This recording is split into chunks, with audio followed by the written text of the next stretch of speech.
red wing with next cap on his head and a pistol on his knee. Two men were sitting upstairs at a barber shop waiting to get in when Simmons walked up. "Let me get by," Simmons told them. In a few moments, Rangel, 30, lay dying. Now, 15 years later, 11 members of the Four Corner Hustlers street gang, including Labar, Broman, Span. I think he was in a wheelchair, but he was the leader of the Four Corner Hustlers.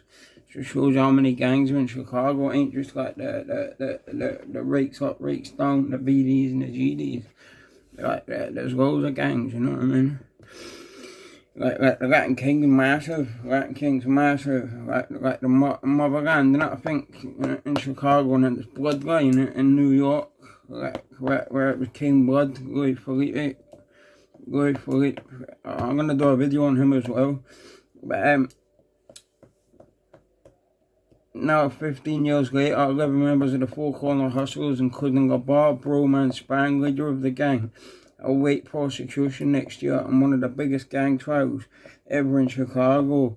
Rangel's killing and 5 other murders are at the heart of the sweeping racketeering conspiracy case, set to be held in federal court in September 2019.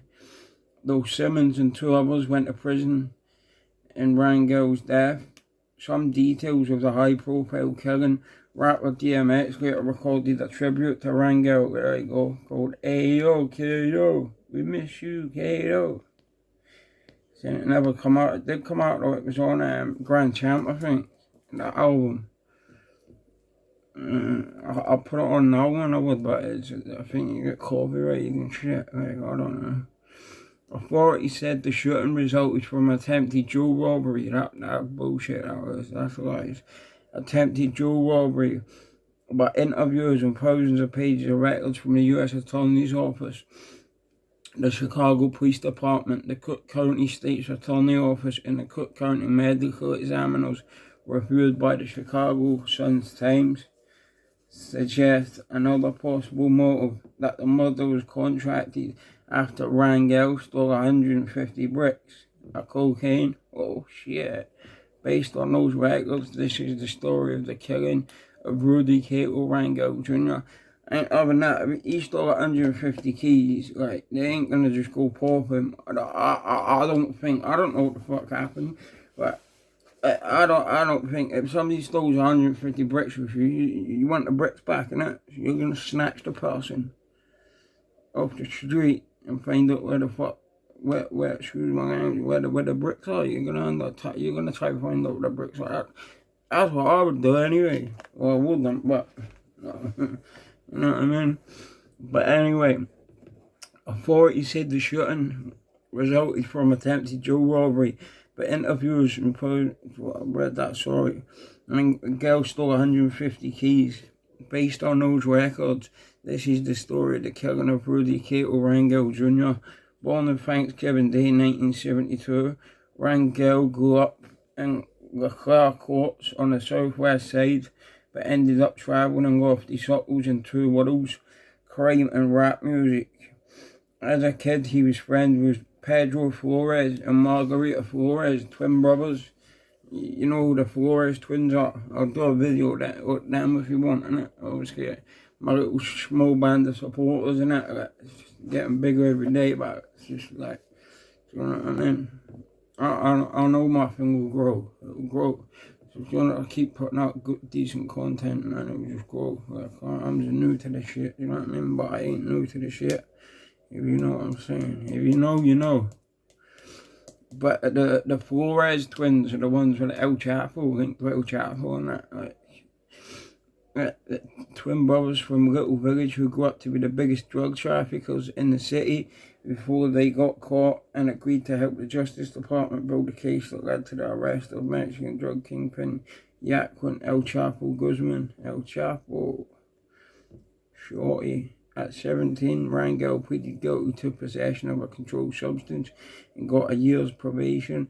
In 1993, he was convicted of attempted murder, aggravated battery with a firearm, and armed violence, and got 7 years in prison. Fuck, now he got a result.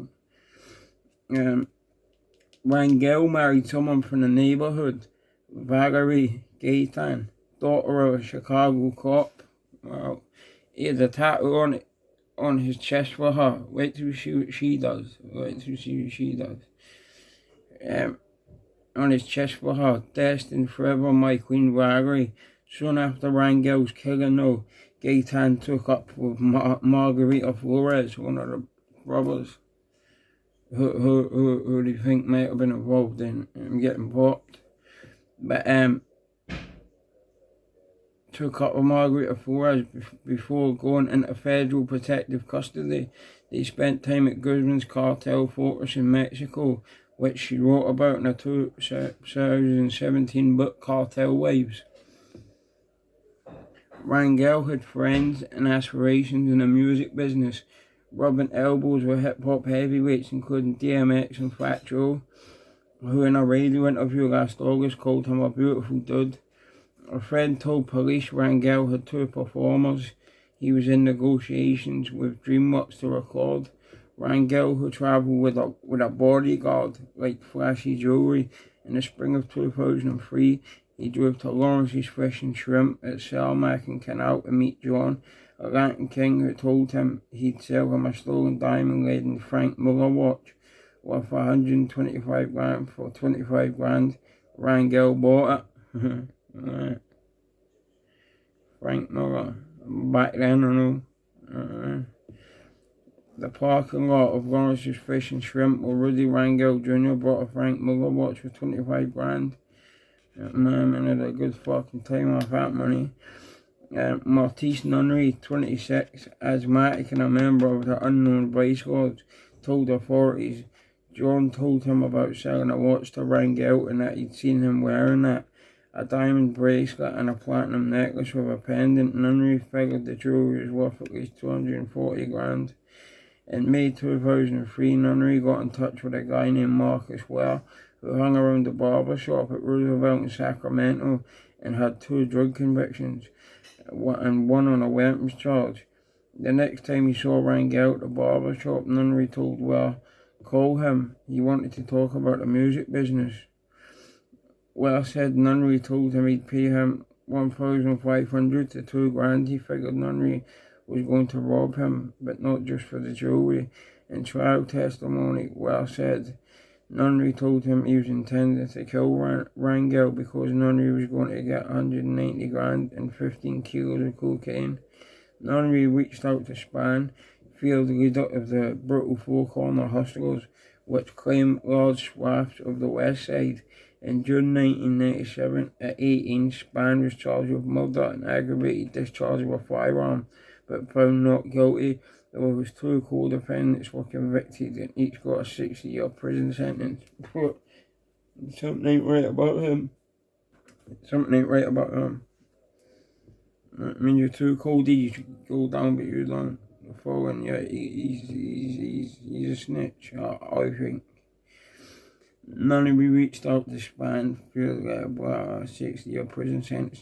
The following year, Span was charged with aggravated battery to a peace officer, unlawful use of a weapon by a felon, and being a felon in possession of a firearm. He got probation.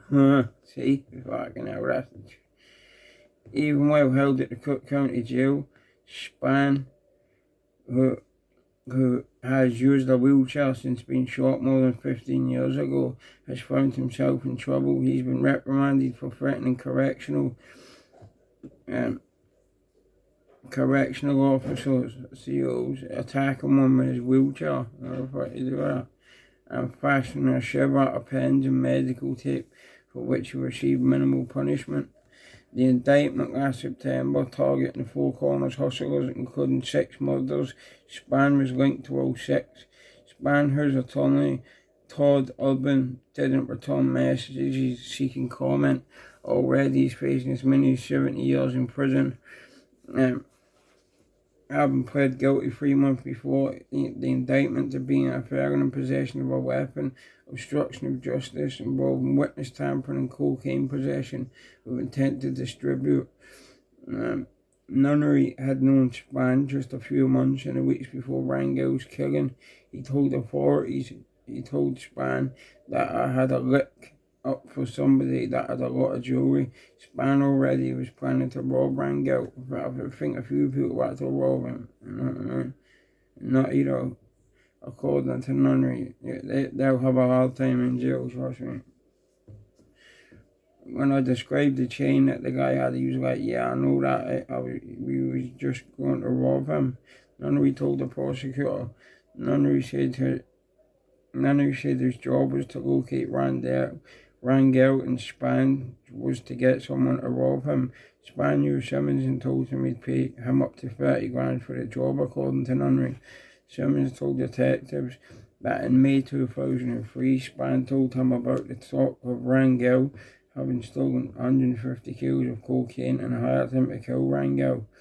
Broman told Donnell about a lick that Puerto Rican had done for 150 bricks. A detective wrote after interviewing Simmons. Broman said a Cuban motherfucker or Mexican wanted dude taken care of. Broman asked Donnell to kill the dude for $10,000 to $30,000. Later that May, Nunnery and Span picked up Simmons at his West Side home, according to a prosecutor's report.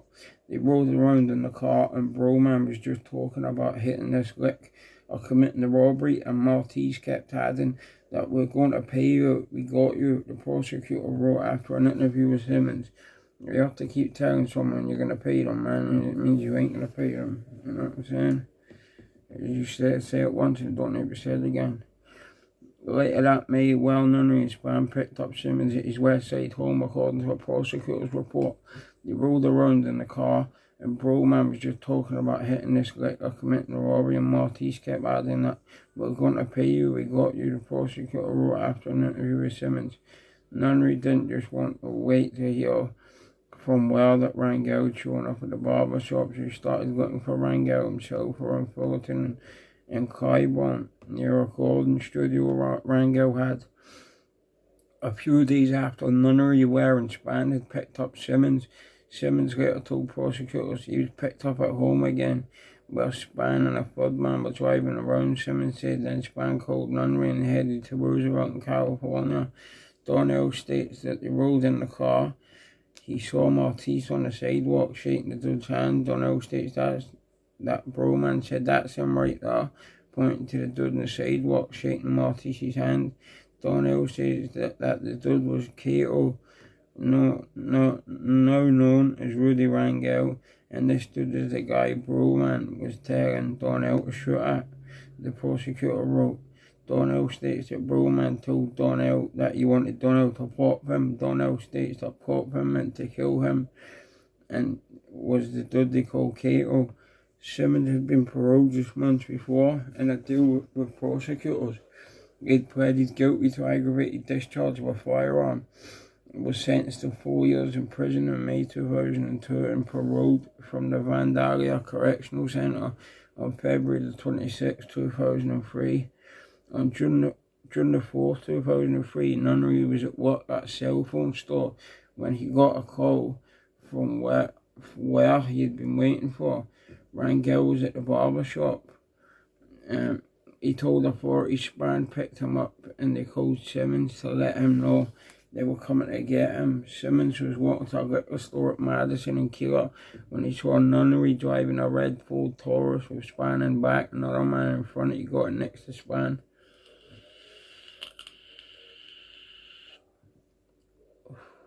Outside the barber shop, he saw Rangel's blue SUV, drove a block west and turned parking just north of the alley, according to what Nunnery and Simmons told authorities.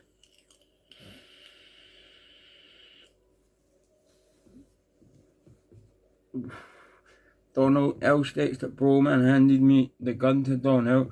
Donnell states that as Broman handed the gun to him, Broman told Donnell, "Don't miss, come back, we'll be right here waiting for you." "Man, shorty, don't miss him," Nunnery said. Simmons took the gun and got out. Got bar Broman Span. Sorry about that. He was there only a few minutes when Rangel was headed somewhere else that day when he called a friend from prison who told him he was at Nationwide for a haircut, Rangel decided to join him. He was there only a few minutes when Simmons, who didn't know about Rangel's 23-year-old bodyguard or his 5-shot revolver, came out of the alley. About a minute after Simmons got out of the car, Spann, Nunnery and the third man heard gunshots. So the two Cook County Sheriff's officers on patrol in an unmarked squad car at Roosevelt in Sacramento, who reported the gunfire to the Chicago police. Rangel fell and Simmons said he kept firing, also hitting the barber on the right foot and the bodyguard in his left hand. Donnell said no words were exchanged, he just began firing the pistol at Dud. A detective wrote after questioning Simmons. Simmons ran with the bodyguard in pursuit, and the sheriff officer was now less than a block away. The bodyguard told detectives he shot at Simmons but missed, then dumped his gun in a bucket of soapy water at a car wash next to the barber shop before going back to Rangel. The sheriff's officers chased but lost Simmons.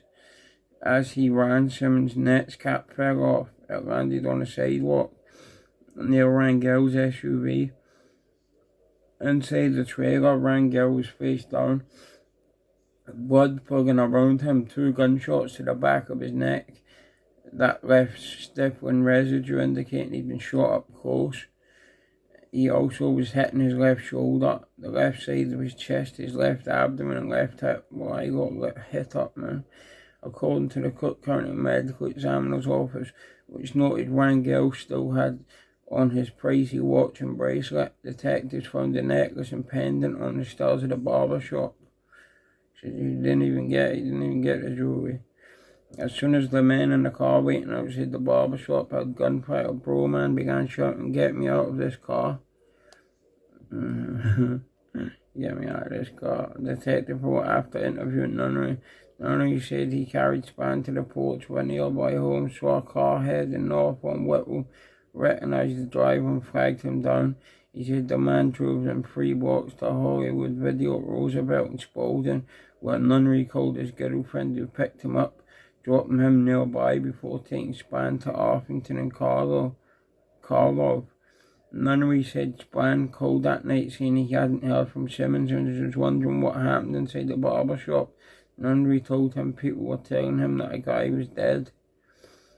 Days later, Wells said he heard on the street that Cato had ripped off some Mexicans off for some dope and they paid someone to kill him. Wells states that he knew that the way Cato was killed, that it was not just a robbery. A detective wrote, Spann already was under scrutiny by the Chicago Police Department. An informant friendly with Spann wore a wire for investigating targeting Spann and his crew. That investigation, dubbed Operation 5K for Fifth Avenue and Karlov, where Spann lived, led to dozens of murder convictions.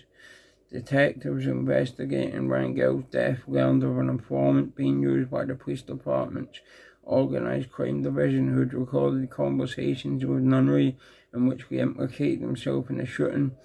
The transcripts included one between Nunnery and the informant 7 weeks after the shooting.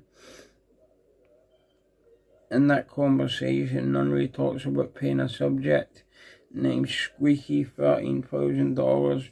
He got robbed. Good man. I'm happy he got robbed. Rest in peace, Cato, man. But got cheated. Detectives wrote. Nunnery goes on to say that it was Squeaky Broman himself in the car, but only Squeaky got out and did it. Nunnery says that the police were right there when this happened. 8 days later, the informant spoke with a man who said Nunnery tried to hire him to kill Rangel before turning to Spann. He told the informant Martis tried to get him to melt the Puerto Rican stud. A detective wrote, the CI understood this to mean Nunnery attempted to hire the man to murder Rangel. The man goes on to say that he didn't want to do it, but that Nunnery F him in the barber shop.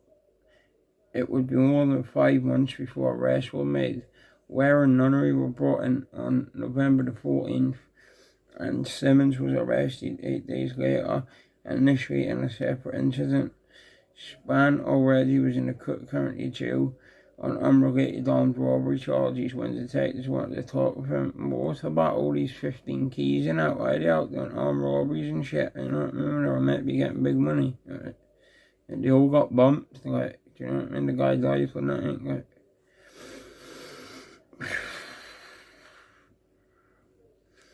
Simmons was arrested in a separate incident, armed robbery charge. When detectives wanted to talk with him and the others about Rangel, all four agreed to speak with detectives and prosecutors without lawyers present. At the start of his interview, Mr. Simmons denied any involvement in the incident, but did state that he'd read about it in the newspapers and inquired as to whether or not the newspapers were accurate in saying that offenders had been arrested and had confessed. Detectives wrote. Detectives told Simmons that they were matching evidence to those involved and had DNA. Mr. Simmons immediately stated that he would willingly submit a DNA test, detectives wrote. They told Simmons that they wanted to compare his DNA with hair recovered from a New Jersey Nets cap found in a sidewalk outside the barber shop. Mr. Simmons then stated that he would talk to Detective O'Donovan about the incident, but asked that he be given a cigarette and water first, detectives wrote. Later that month, a grand jury approved charges against all four men on first-degree murder, conspiracy to commit first-degree murder, attempted first-degree murder, aggravated battery with a firearm, conspiracy to commit armed robbery, and attempted armed robbery.